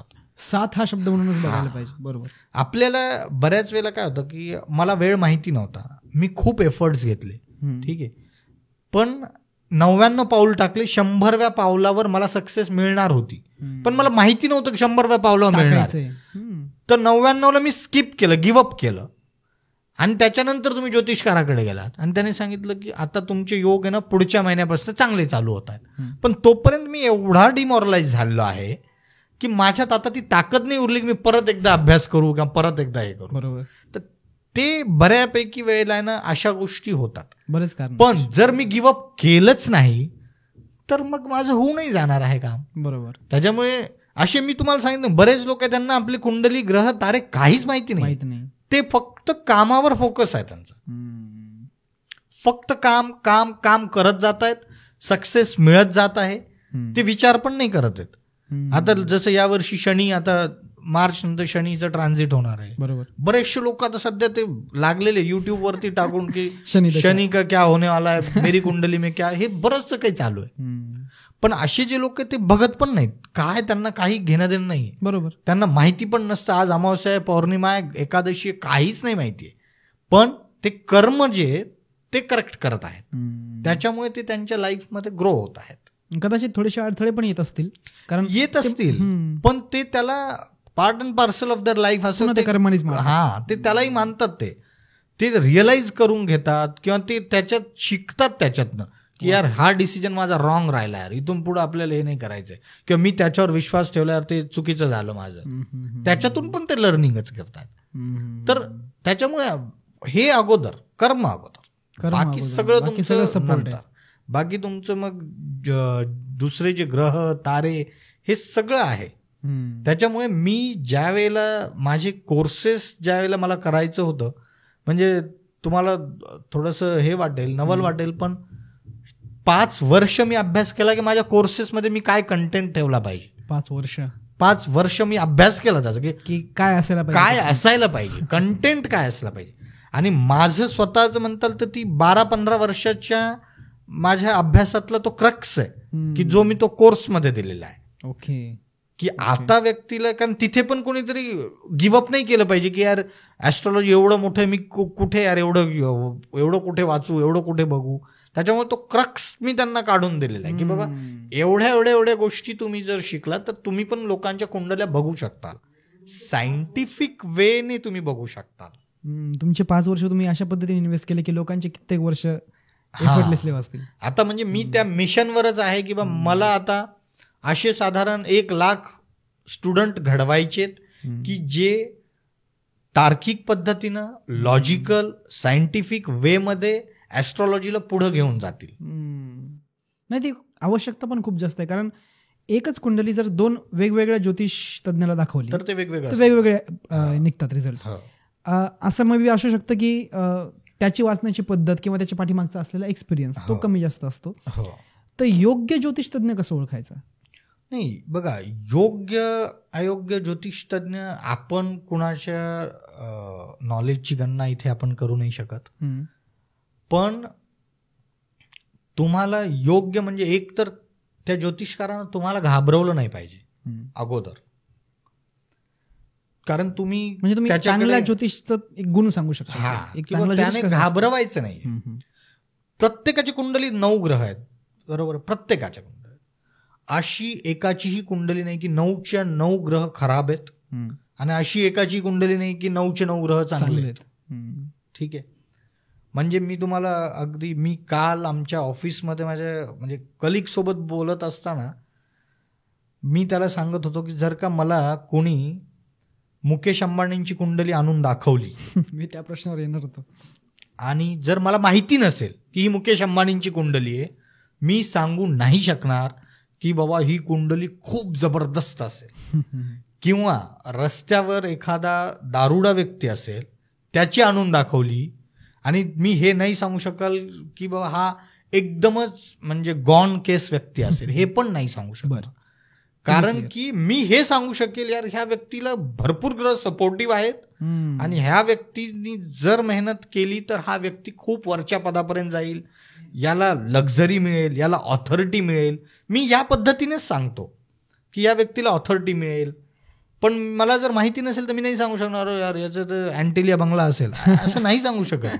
त्याचं जे हे आहे त्याचं पोटेन्शियल सांगू शकता, पोटेन्शियल सांगू शकता की ह्या व्यक्ती मेहनती असू शकेल, त्याच्यात काय गुण आहे पण ज्याला माहित नाही. तर ते असतं. त्याच्यामुळे ज्योतिषकार आपण ज्या वेळेला जातो एखाद्या ज्योतिषकाराकडे त्याने, आणि पर्सनली मला असं वाटतं की त्याने कुणाचं भाग्य बदलण्याची गोष्ट करू नये ज्योतिषकाराने, की बाबा हे तुमच्या कुंडलीत दोष आहे आणि मी तुम्हाला आता लगेच क्लिअर करून देतो. तिथे थोडंसं सुज्ञ लोकांनी तरी थांबावं की तुमचं हे ना मानसिक स्थितीचं एक हे आहे, तुम्ही करा. तुम्हाला मी असं नाही म्हणत की जे लोक तुम्हाला असं काही सांगतात, कारण की ना आपण ज्या आपल्या गप्पा झाल्या त्या वास्तुशास्त्राचं मी जसं तुम्हाला सांगितलं होतं की वास्तुशास्त्र हे क्लायमॅटॉलॉजी आणि मानसिक याच्यावर जास्त इफेक्ट आहे त्याचा. बरोबर.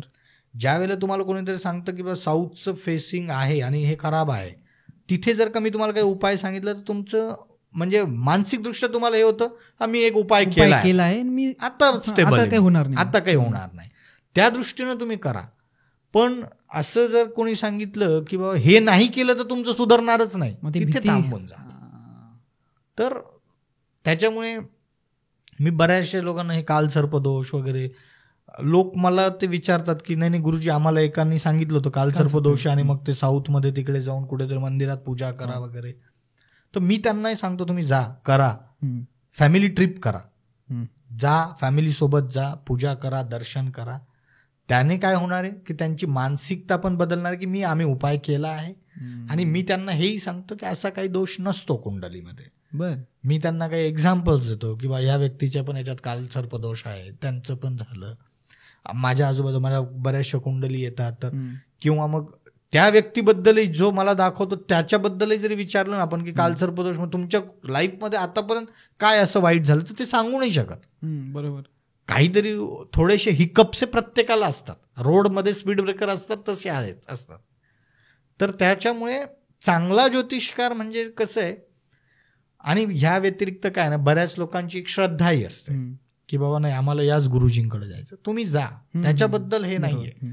पण आपण ज्योतिष शास्त्र ज्या वेळेला आपण म्हणतो ना त्यावेळेला ती शास्त्रासारखं विज्ञानासारखं आपण त्याचा यूज केला पाहिजे आपल्या लाईफमध्ये. तर ज्योतिषकारापेक्षा ज्योतिषशास्त्रावर आपण विश्वास ठेवला पाहिजे. क्या बात आहे, क्या. आता एक ना थोडासा वेगळा पर्स्पेक्टिव्हचा प्रश्न आहे माझा. ज्योतिषशास्त्रामध्ये आपण जेव्हा ज्योतिष तज्ञाकडे जातो कुंडली दाखवण्यासाठी, त्याला 3 इनपुट देतो आपण. एक जन्मदिनांक, वार वेळ जी असेल ती, आणि स्थान जिथं आपण जन्म झाला आहे. हे कसं काम करतं? म्हणजे योग्य माहिती दिल्यानंतर जन्मस्थान, जन्मवेळ हे का महत्त्वाचे आहेत? नाही, हे खूप जास्त टेक्निकल आहे, खूप जास्त टेक्निकल होऊन जाईल. पण अक्षांश, रेखांश हे घ्यावे लागतात. त्याच्यामुळे तुमचं तो बर्थ जो प्लेस असतो त्याच्यावरून त्या अक्षांश रेखांशावरनं ग्रहांची स्थिती, त्या पंचांगांवरून आपण ती कुंडली काढतो. बरोबर. त्याच्यानंतर जे म्हणतो आपण की एक आपण बर्थ डेट देतो, त्यावेळेला ग्रहांची परिस्थिती काय होते, ओके, त्यानुसार ती कुंडली बनते. बेसिकली बघा, 360 डिग्री आहे, त्याला 12 भागांमध्ये डिवाइड केलेला आहे, आणि मग एक राशी 30 डिग्रीची बनते. बरोबर.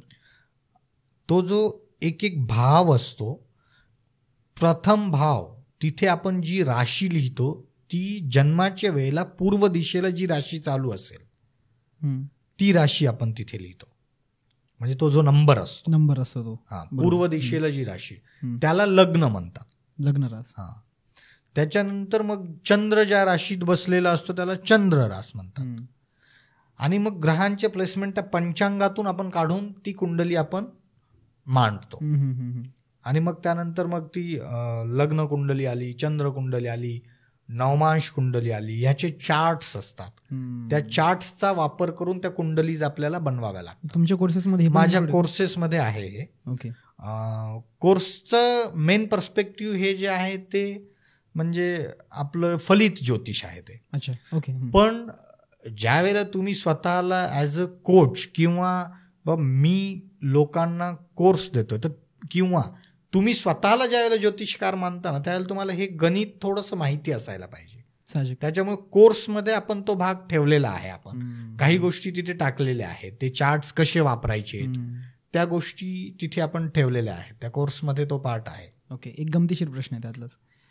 समजा 2 व्यक्ती आहेत ज्यांचा सेम तारखेला, सेम ठिकाणी आणि सेम दिवशी जन्म झालाय. ते 2 व्यक्ती पुढे जाऊन वेगवेगळे असतात की त्यांची पूर्ण लाईफ सेमच असणार? हा पण प्रश्न बघा, जसं मी सांगितलं, लाईफ त्यांची डिफरंट कुठे म्हणणार आहे? त्यांच्या कर्मानुसार. लोक मला असं पण विचारतात, नाही कर्म तुमच्या ग्रहांवर ठरतात का? नाही ठरत. कर्म हे आपली विलनेस आहे, आपली विलिंग आहे ती. बऱ्याच वेळेला मला लोक म्हणजे असं सांगतात, माझ्याकडे मागे एक क्लायंट आले होते, ते त्यांच्या मुलाची कुंडली घेऊन आले होते. त्यांचा मुलगा असं साधारणतः काहीतरी 18-20 वर्षाचा होता त्यावेळेला तो. आणि त्यांना एका ज्योतिषकाराने सांगितलं की ह्याच्या कुंडलीमध्ये आत्महत्येचे योग आहेत. बर. मी खूप शॉक झालो, म्हणजे की असे योग लिहिलेले नाहीत. काय सांगता? ती विल आहे, आपली विल आहे ती. मला आत्महत्या करायची की नाही करायची, माझी विल आहे ती. बरोबर. ते योग नसतात, कारण त्याच्यासाठी मला मेहनत घेणं आहे. ते मला पंख्याला लटकायचं, स्वतः लावायचंय. हे काय आहे की त्या व्यक्तीचा चंद्र नीचचा होता, त्यांच्या मुलाचा मन. तर त्याची मनोस्थिती थोडीशी जी ती डळमळीत राहील. असे लोक लाईफमध्ये कधीही रॉंग टर्न घेऊ शकतात, पण इट डझंट मीन की तो आत्महत्या करेल. मग रॉंग टर्न मध्ये अनेक आहेत. एखाद्या व्यक्ती चांगली नोकरी चालू आहे, बॉसची आज अनबन झाली, रिझाईन टाकून देतात, आणि त्याच्यानंतर मग कित्येक दिवस जॉब नाही लागत. मग तिथून काय होतं, आर्थिक घडी पूर्ण विस्कटल्या जाते. तर हे रॉंग टर्न कुठलेही असू शकतात. बायकोसोबत भांडण झालं, घटस्फोटासाठी अर्ज करून टाकला. आता घटस्फोटाचे पण योग नसतात. बरोबर. ते पण हे सप्तम भाव चांगला असेल तर तो रॉंग टर्न नाही होणार. बरोबर. कोणता भाव खराब आहे तिथे तो रॉंग टर्न तो व्यक्ती घेऊ शकतो. असं नाहीये की म्हणजे तो लाईफच्या प्रत्येकच ठिकाणी तो सगळं रॉंग करत जाईल. तर त्याचा भाव कुठला खराब आहे. जसं हे जे 12 भाव आहेत ना कुंडलीत, ते प्रत्येक भाव एक एक स्पेशालिटी आहे. त्यांचं एक लाईफचे वेगवेगळे आस्पेक्टवरती ते दृष्टी टाकतात. म्हणजे की पहिला भाव आपले विचार आहे, आपली पर्सनॅलिटी आहे. दुसरा भाव आपली स्पीच आहे, आपलं कुटुंब आहे. तिसरा भाव तुमचं पराक्रम आहे, सिबलिंग्स आहे. चौथा भाव तुमची आई आहे. घर, सुख हे सगळं आहे, मन आहे. 5वा भाव तुमचे मुलं आहे, बरोबर. एज्युकेशन आहे. 6वा भाव जो आहे तो तुमचं म्हणजे रोग, ऋण, शत्रू आहे.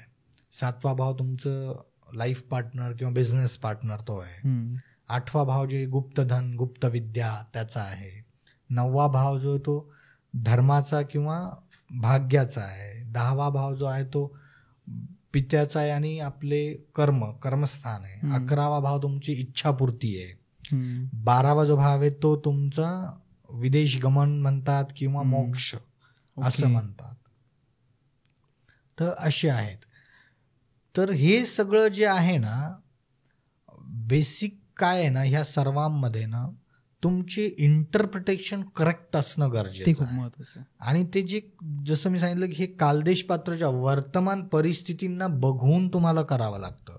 आता बघा, ज्योतिषशास्त्रामध्ये जसं मी सांगितलं आत्महत्येचे योग लिहिलेले नाही आहेत, विदेश गमनचे, परदेश गमनचे योग लिहिलेले आहेत. पण ते योग आहेत, पण त्याचं लिहिल्या कसं गेलेलं आहे ते की एक व्यक्ती घरातून सकाळी जर बाहेर पडला, तो रात्री जर घरी वापस नाही आला तर तो व्यक्ती विदेशात गेला. अच्छा. आता हा काळ बघा किती हजारो वर्ष जुना काळ आहे तो. त्या वेळेला लोकांनी, आता आजच्या डेटला पिढी नाईट आऊट करते, मग आता ते विदेशात गेले का? तो विदेश योग तसाच समजला जातो ना की तुम्ही सीमा ओलांडून गेले देशाची तर तो विदेश ओलांडणं हे आपण आता म्हणतोय. त्यावेळेला तुमचे हस्तिनापूर, द्वारका हे वेगवेगळे देश होते ना. मग एक व्यक्ती हस्तिनापूरहून निघाला, द्वारकेला गेला, तो विदेशात गेला. त्याचा असा अर्थ होता का? असं होतं, कारण त्यावेळेला ते तसे देश होते. आता आपण काय म्हणतो, सीमा ओलांडून जाणे, त्याला आपण विदेश योग म्हणतो. पण ठीक आहे, जाणं येणं किंवा त्यावेळेच्या वेळेनुसार जर पाहिलं की सकाळी गेला आणि रात्री नाही आला, तर आज व्यक्ती मुंबईहून सकाळी जातो, दुबईला मीटिंग अटेंड करून रात्री परत घरी येतो. मग तो विदेशात गेला होता का नव्हता गेला? तर माझ्या हिशोबानं विदेश योग हे जे आहेत ना, म्हणजे ज्या वेळेला मला कोणी विदेश योगाचे प्रश्न विचारतो किंवा माझ्या कुंडलीत आहे का, तर मी सांगताना बाबा त्या व्यक्तीला त्याच्या एज्युकेशनला, त्याच्या स्किलला तिकडे स्कोप असला पाहिजे. थोडंसं टेक्निकल जातात त्या वेळेने आपण सांगायला पाहिजे. अदरवाईज माझ्या दृष्टीनं, जसं माझ्या कुंडलीत विदेश योग आहेत, माझ्याही सांगितलं होतं. हा, पण मी एक तर त्याच्यात सगळ्यात असतं की त्या व्यक्तीची इच्छा पण पाहिजे. माझी इच्छाच नव्हती कधी बाहेर जाण्याची आणि मला ऑपॉर्च्युनिटी आली नाही. ऑपॉर्च्युनिटी पण नाही आली. पण जनरली काय होतं, विदेश योग म्हणजे योग कसे कार्य करतात बघा. मी माझा बऱ्यापैकी काळ गुजरातमध्ये घातला. बरं. तर आपण ज्या कल्चरमध्ये जन्म घेतो ना, त्या कल्चरपेक्षा वेगळ्या कल्चरमध्ये ग्रो होतो आपण. तर आजच्या डेटला विदेश योग जो आहे ना, तुमचं कल्चरल चेंज येणं हा विदेश योग आहे. ओके. किंवा आपण ज्या भूमीमध्ये जन्माला आलो तिथपासून थोड्याशा दूरच्या अंतरावर, पण तिथलचे चालीरीती, परंपरा, रूढी त्या सगळ्या वेगळ्या असतील, तिथे तुम्ही ज्यावेळेला जाता तो विदेश योग आहे. खरा विदेश योग तो आहे, तो आजच्या परिस्थितीनुसार. पण आता तुम्हाला ऍक्च्युअल मी अमेरिकेतच जाईल का असं ज्यावेळेला विचारायचंय, त्यावेळेला तुम्ही एक तर ते योग असले पाहिजेत, बरोबर, आणि दुसरं खरोखर तिथे स्कोप असला पाहिजे. म्हणजे आता उदाहरणच घ्यायचं तर बघा, एखादा शेतकरी आहे, त्याला तिथे स्कोप नाही आहे अमेरिकेत. बरोबर आहे. अगदी खूपच एखादा शेती म्हणजे ते अवॉर्ड घोषित झालेला वगैरे असे काही लोक जातात तिकडे, प्रायोगिक करणारे, तसे लोक काही जातात. पण एखाद्या शेतकऱ्याच्याही कुंडलीत तसा योग असू शकतो तो. बरोबर. तर याचा अर्थ मी कुंडली बघून तुम्ही अमेरिकेसाठी ट्राय करा असं नाही सांगू शकत. किंवा असं पण नाहीये की शेतकरी आहे तर त्याच्या कुंडलीत योग नाहीये, असं नाहीये. योग असू शकतात, पण ते इंटरप्रिटेशन, डिकोडिंग करेक्ट पाहिजे. हे डिकोडिंगचं काम पुन्हा तज्ञाकडेच. तर ते जे आहे ते तुमचं, हे जे मी सांगितलं 5 वर्ष मला जे लावले मी, ते त्याच्यासाठी लावले की तुम्हाला ऍक्च्युअल कळायला पाहिजे की बाबा तुमच्याकडे एक व्यक्ती जर आला कुंडली घेऊन, तर त्याला काय सांगायचं, कसं सांगायचं, किती सांगायचं. म्हणजे मला काय समजलंय की तुम्ही 5 वर्षामध्ये ते काम केले जे ज्योतिषशास्त्र जे जुनं होतं ते आता चालू वर्तमान कंडिशन मध्ये कसं आपल्याला ऍप्लिकेबल होऊ शकतं. ग्रेट. म्हणजे मला आवडेल तो कोर्स मध्ये अजून डीप जायला, कारण सध्या आता तुम्ही माझा विदेश योगाचा पूर्ण कन्सेप्ट चेंज केली. मी पण तेच समजत होतो की सीमा ओलांडून दुसऱ्या देशात जाणं विदेश योग, कारण माझ्या कुंडलीमध्ये सांगितलं होतं की तू विदेश योग आहे तुझा. आता मला वाटलं मी वाट बघतोय की मला कुठून अमेरिकेतून ऑफर येते का काय. पण आता बऱ्यापैकी क्लिअर झालं की या वर्तमानानुसार गोष्टी चेंज झाल्या आहेत. त्या तसा सांगणारा एखादा तज्ज्ञ असावा असे अपेक्षा आहे. खूप छान उत्तर दिले तुम्ही.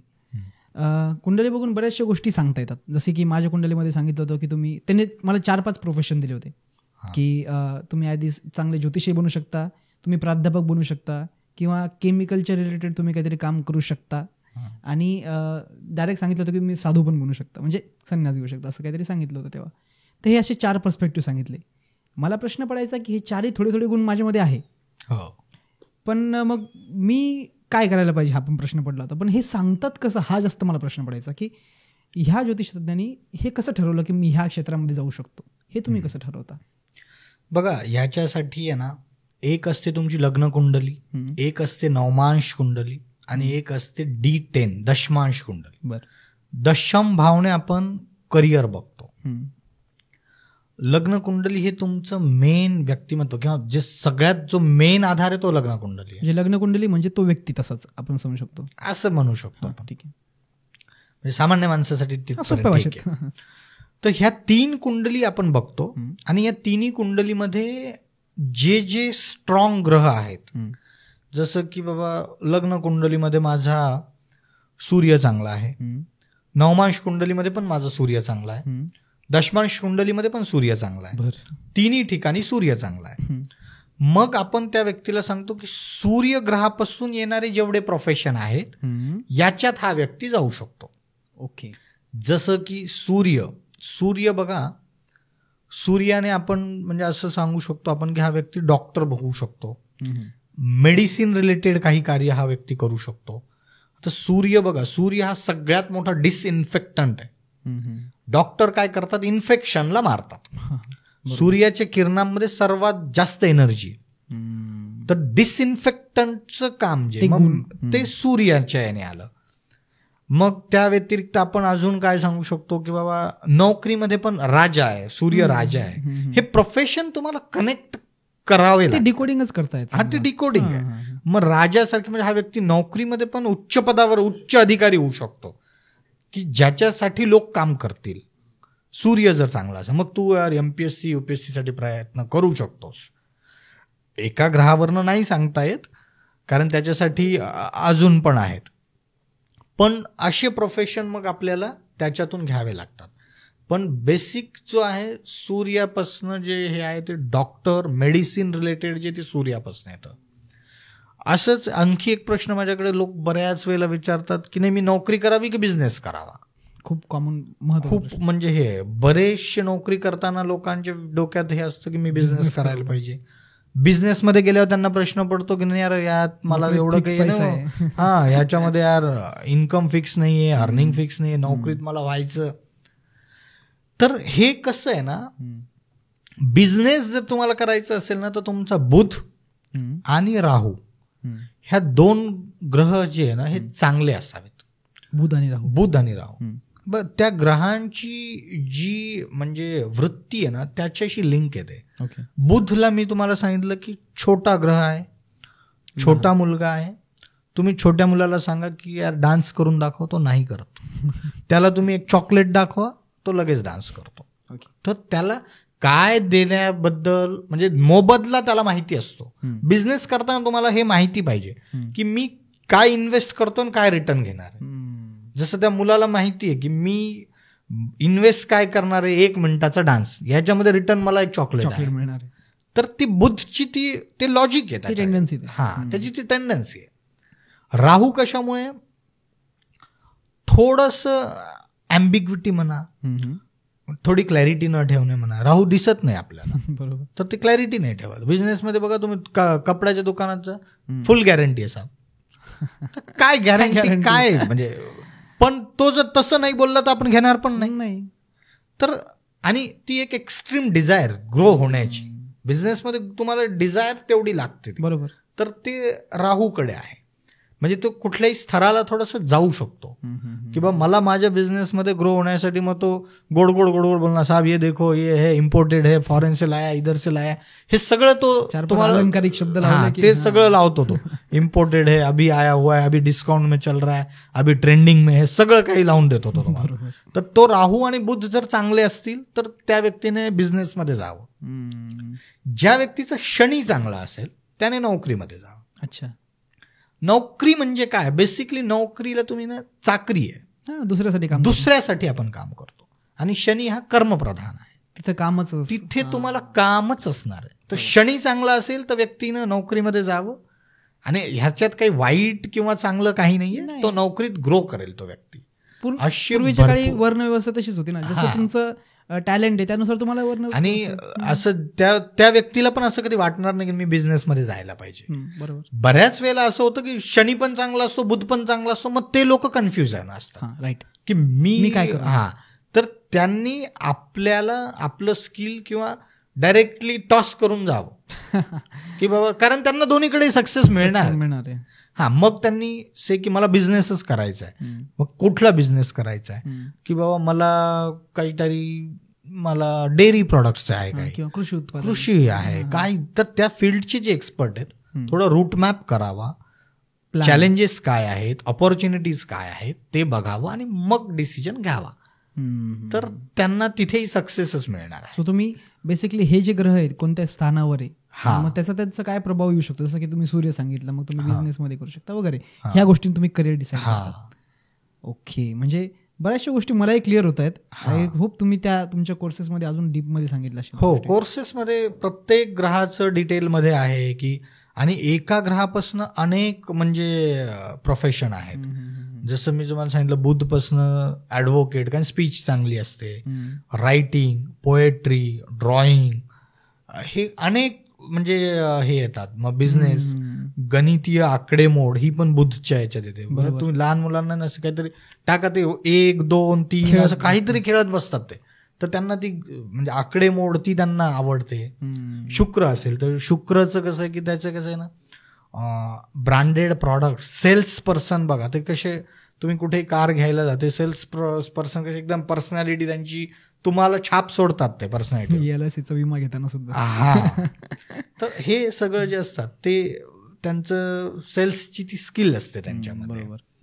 गुरु असेल तर ते लोकांचं कसं असतं की ते म्हणजे आपलं हे काय असतं त्यांचं की बाबा नॉलेज शेअरिंग करणं हे त्यांचं काम असतं. त्यांचं एक हे असतं की बाबा पैसा किती येईल हे त्यांचं जास्त हे नसतं, पण त्यांना त्यांचं नॉलेज द्यायचं असतं. बरोबर. काउन्सिलिंग चांगलं करू शकतात. दशम स्थानी जर का गुरु असेल ना, असे व्यक्ती ना आपल्या कार्यक्षेत्रामध्ये ना आळशी असतात. अच्छा. आता हे आळशी मग दशम स्थानचा गुरु खराब का असं नाही. व्हाईट कॉलर जॉब घेणं ते गुरु करतो. टीचर हे कसे असतात, बँकिंग सेक्टर, टीचिंग सेक्टर, ह्या लोकांचं कसं आहे ना की यांचं हे काय असतं की बाबा मेहनत नाही करायची, जास्त मेहनत नाही, अंग मेहनत नाही करू शकत. हे त्यांच्या नॉलेजनं ते करून घेणार, त्यांच्या बुद्धीनं ते लोकांकडनं काम चांगलं करून घेणार, मेहनतीला थोडे कमी पडतात. तोच जर का शनी असेल कर्मस्थानी तर तो व्यक्ती इतका म्हणजे वर्कोलिक असतो, आणि म्हणजे अगदी ते किंवा त्याला एक तिथून घ्यायचंय, तो कुठल्याही पदावर तो पटकन जाणार, घेणार, पटकन ते काम करून मोकळं होणार, लगेच दुसऱ्या कामासाठी तो वाट नाही बघत बसणार की यार मी बेल वाजवलीये, माझा तो येऊन यायला पाहिजे, त्याने मला दिलं पाहिजे. त्यांची ती हे नाही, टेंडन्सीच नाही ते. त्यांचं हे काय की मला करायचंय, पटापट करायचंय, तर ते शनीच आहे. तर ह्या ग्रहांची जशी टेंडन्सी आहे ना, व्यक्ती तसतसं बिहेव करतात. आणि आता मला वाटतं म्हणजे या पॉडकास्ट नंतर ना बरेचसे लोक आपल्या आजूबाजूला लोकांना त्याप्रमाणे जज करतील, यांचा हे असं असेल, यांचा हा असू शकतो. तुम्ही आपल्या घरामध्ये पण बघा, घरामध्ये 4 व्यक्ती असतात, प्रत्येकाचे वेगवेगळे स्वभाव असतात. कोणी बिलकुल बार्गेनिंग करत नाही, कोणी इतकं 1-1 रुपयासाठी बार्गेनिंग करतात, कोणी कामच करत नाही. मग आता जे ज्याचा सूर्य चांगला असेल त्याने बिझनेस नाही करावा, कारण की तो बिझनेसमध्ये लॉस होईल. त्याला बार्गेनिंग करता यायला पाहिजे. बरोबर. कारण त्याला ते स्किल पाहिजे. तर त्याच्यामुळे बुध जरी चांगला आहे पण सूर्य जर चांगला असेल तर त्यांनी नाही करावं. बरं, हे तुम्ही सगळं सांगताय की हे चांगलं असेल, ते चांगलं असेल. प्रत्येक वेळेस ज्योतिष तज्ञाकडे जाऊन छोट्या छोट्या गोष्टीसाठी ऑब्व्हियसली घ्यायला तर पाहिजेच सल्ला, परंतु नाही घेऊ शकत. तर त्यांच्यासाठी तुम्ही कोर्समध्ये, म्हणजे हा नक्की कोर्स कोणासाठी, माझ्यासारख्या कॉमन पीपलसाठी का फक्त ज्योतिष जे क्षेत्रात शिकण्याची इच्छा आहे किंवा जे ऑलरेडी त्या सेक्टरमध्ये आहे त्यांच्यासाठी बनवला आहे? नाही, कोर्स हा आम्ही प्रत्येकासाठी आहे बघा, कारण की कॉमन माणसालाही भरपूर गाईडलाईन्स मिळतात. आणि या कोर्समध्ये आम्ही असं पण हे ठेवलेलं आहे की तुम्ही जर कोर्स जॉईन केला तर विदिन 3 मंथ्समध्ये तुम्ही हे जे ऑनलाईन प्लॅटफॉर्म्सवर वगैरे जाऊन तुम्ही तुमचं अर्निंग स्टार्ट करू शकता इमिडिएट. कारण आजच्या डेटला त्या प्लॅटफॉर्मवर ती ॲस्ट्रॉलॉजिस्टची गरज आहे. म्हणजे मी कधी 5-6 वर्षापूर्वी बघितलं नव्हतं हायरिंग ॲस्ट्रॉलॉजर्स. हो, आजकाल खूप येत आहे ते हायरिंग ॲस्ट्रॉलॉजर्स. म्हणजे तर तुम्ही तिथे जाऊनही तुमचं नॉलेज शेअर करू शकतात ॲज अ करिअर म्हणून आणि सगळ्यात चांगलं जर म्हणजे मी म्हणेल तर हा कोर्स आहे ना, हाऊसवाईफ्स किंवा ज्यांना एक सेकंड अर्निंग सोर्स पाहिजे त्यांच्यासाठी खूप चांगला म्हणजे त्याच्यामध्ये हे आहे. आणि त्याच्यातून मला हा एक विश्वास आहे की चांगले ज्योतिषकार पुढे जातील, चांगलं ज्योतिष लोकांपर्यंत पोहोचेल की खरं काय आहे, की खरं काय लिहिलेलं होतं. बऱ्याचशा गोष्टी त्या वर्तमान परिस्थितीमुळे तुम्हाला चेंज करता यायला पाहिजे, ते तुम्हाला तर्क लावता आला पाहिजे, तर्क लावता यायला पाहिजे. आजच्या डेटला आता IT फील्ड त्यावेळेला IT फील्ड नव्हतीच. मग आता आम्ही आज IT ला कोणत्या ग्रहाच्या अखत्यारीत टाकावं, तर हे असे जे सगळे पॅरामीटर्स आहेत ते ह्याच्यात त्या कोर्सेसमध्ये पण आहेत. आणि मग कोर्सेसमध्ये आम्ही असं क्विक 1 मिनिट प्रिडिक्शन मास्टर की देतो लोकांना, की जनरली काय असतं की लोकांना एक असं कुंडली आल्याला काहीतरी 1-2 गोष्टी अशा सांगा का त्याचा बाबा एक इम्प्रेशन पडेल, तर ते आम्ही कोर्समध्ये टाकलेलं आहे. त्याच्यानंतर माझ्यासोबत 1-on-1 कन्सल्टेशन आम्ही देतो त्याच्यात, की ह्या प्लॅटफॉर्म्सवरती इंटरव्ह्यू कसे असतात. जसं आता मी स्वतः पण 2 ऑनलाईन प्लॅटफॉर्मवरती आहे, पण मी तिथे वेळ देऊ नाही शकत कारण मला ह्याच्यातूनच वेळ भेटत नाही आहे. जसं मी ते डिवाइन टॉक आणि ॲस्ट्रोवचन त्या 2वर आहे, तर मला त्याचा एक्सपिरियन्स आहे की तिथे काय प्रकारचे प्रश्न असतात, कसं ते हायर करतात, त्यात त्यांची पॉलिसी कशी असते, गायडन्स पण. तर त्या आमच्या कोर्समध्ये एक पूर्ण रूट मॅप आहे. तर हाऊसवाईफ, रिटायर्ड पर्सन ह्यांच्यासाठी पण खूप चांगला आहे. आणि ज्यांना नुसती हॉबी म्हणून बघायचं आहे त्यांच्यासाठी पण तो कोर्स चांगला आहे. कोर्स कसा असणार आहे? प्री रेकॉर्डेड कोर्स आहे तो, आणि साधारणतः 12-13 तासाचा कोर्स आहे. बेसिक मॉड्यूल आणि ॲडव्हान्स मॉड्यूल दोन्ही मिळून. मग त्याच्यामध्ये असे काही क्विजेस असणार आहेत, असाइनमेंट्स असणार आहेत. तर कोर्सची रचना पण म्हणजे त्या प्रकारेच आहे. सिव्हिल इंजिनियर तुम्ही आहात, तुम्ही ज्योतिषशास्त्र सुद्धा बघता. आता सिव्हिल इंजिनियर आणि ज्योतिषशास्त्र म्हटलं की दोघांचं एक मिश्रण आहे मध्ये मिक्स. ते म्हणतं वास्तुशास्त्र. वास्तुशास्त्राबद्दल थोडं विचार वाटते मला तुम्हाला आता, की माझ्या मागच्या पॉडकास्टमध्ये आम्ही वास्तुशास्त्राचे बरेच प्रश्न कव्हर केलेत, परंतु काही प्रश्न असे मला वाटते की ते राहिलेत आणि ते तुम्ही सांगू शकता. फॉर एक्झाम्पल किचन कुठं असायला पाहिजे, किचनमध्ये काय गोष्टी असायला पाहिजे, सगळं सांगा सर. आता बघा, बिईंग अ सिव्हिल इंजिनियर मी वास्तुशास्त्राला पण खूप म्हणजे वास्तुशास्त्र आहे ना क्लायमेटॉलॉजी आहे, की तुम्ही निसर्गातल्या गोष्टींचा मॅक्सिमम यूज करून आणि निसर्गाच्या म्हणजे ज्या गोष्टी आहेत त्याच्या सानिध्यात राहून किती तुमची वास्तू तुम्हाला सुख देऊ शकते, त्या नियमांना फॉलो करून तुम्ही कसं राहू शकता. किचन बघा, आता किचनमध्ये साऊथ ईस्ट कॉर्नरला आपलं किचन असायला पाहिजे, बरोबर. तर त्याचं लॉजिक कसं आहे ना, त्या दिशेनं सूर्य उगवतो. सकाळच्या वेळेला ती सूर्याची किरणं ज्या वेळेला तुमच्या किचनमध्ये येणार आहेत त्यावेळेला तुमच्या जे किचनमध्ये जर्म्स जे तयार होतात, कीटकं जे तयार होतात त्यांना ते मारतात, बरोबर. त्याने काय होतं, हायजीन मेंटेन होतं. मग काय झालं, हायजीन आलं की फूड क्वालिटी सुधारली, फूड क्वालिटी सुधारली की तुमची हेल्थ सुधारली, हेल्थ सुधारली की तुमच्या डॉक्टरकडे जाण्याच्या त्या चक्रा वाचल्या, तिथे जाणारा जो पैसा होता तो वाचला. तुमची हेल्थ सुधारली की तुमचा कामावरचा फोकस तो वाढला, कामावरचा फोकस वाढला की तिथून तुमची ग्रोथ वाढली, मग तिथून अगेन अर्निंग. तर ह्या अशा गोष्टी लिंक आहेत त्या. त्याच्यामुळे वास्तुशास्त्राला सुद्धा मी जे आहे ते नेहमी मी म्हणजे वैज्ञानिक यानेच बघतो आणि बिईंग अ सिव्हिल इंजिनियर की एक वास्तू असायला कशी पाहिजे, प्लॉट कसा असला पाहिजे, प्लॉटचे काय परीक्षण आपण करायला पाहिजे, त्यातलं मातीचं परीक्षण आपण करायला पाहिजे अगोदर. आता मुंबई पुणे अशा ठिकाणी कसं आहे ना की टॉवर्स आहेत हाय राईज, बरोबर, तर तिथे वास्तुशास्त्र अप्लाय करणं ते खूप मोठं चॅलेंज आहे. त्याच्यामुळे आपण वास्तुशास्त्र किती अप्लाय करायचं, कसं अप्लाय करायचं, ते पण आपण ते गणित त्याचं आपल्याला माहिती पाहिजे. बरोबर. आणि जर तुम्हाला बऱ्याच वेळेला काय असतं, लोकांना माहिती असतं माझ्या घरात हा दोष आहे, पण त्याच्यामुळे त्यांच्या डोक्यामध्ये तो भुंगा चालू असतो की माझ्या घरात हा दोष आहे, माझ्या घरात हा दोष आहे. मग त्या केसमध्ये प्लासिबो इफेक्ट असतो बघा. डॉक्टर लोकांना माहिती असेल, बऱ्याच वेळेला डॉक्टरांना माहिती असतं की या व्यक्तीला काही झालेलं नाही, रिपोर्ट्स नॉर्मल सगळं, पण ज्यावेळेला त्या व्यक्तीला सांगितलं जातं की तुमचं काही झालेलं नाही तर त्याला ते समाधान नाही होत. मग त्याला एक मिठी गोळी दिली जाते, हे घ्या 2 दिवस ही गोळी घ्या, नीट होऊन तो नीट होतो.